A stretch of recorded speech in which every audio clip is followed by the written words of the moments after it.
ભરૂચ તાલુકાના સિદ્ધપુર ગામના નાળામાં એક યુવક પડી જતા ડૂબી ગયો. આ અંગેની જાણ ભરૂચ નગરપાલિકાના ફાયર ફાઈટરોને કરવામાં આવતા તેઓએ દોડી આવી 5 કલાકની ભારે જહેમત બાદ યુવકના મૃતદેહને બહાર કાઢ્યો.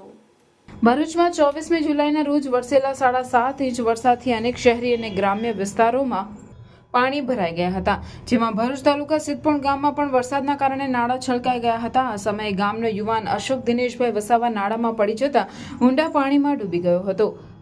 આ અંગેની જાણ થતાં ગ્રામજનોના ટોળા સ્થળ ઉપર ઉમટી પડ્યા હતા. આ ઘટનાની જાણ સ્થાનિક આગેવાનોએ ભરૂચ નગરપાલિકાના ફાયર ફાઈટરોને કરવામાં આવતા તેઓ તાત્કાલિક જવાનો સાથે સ્થળ પર દોડી આવી યુવકની શોધખોળ આરંભી હતી.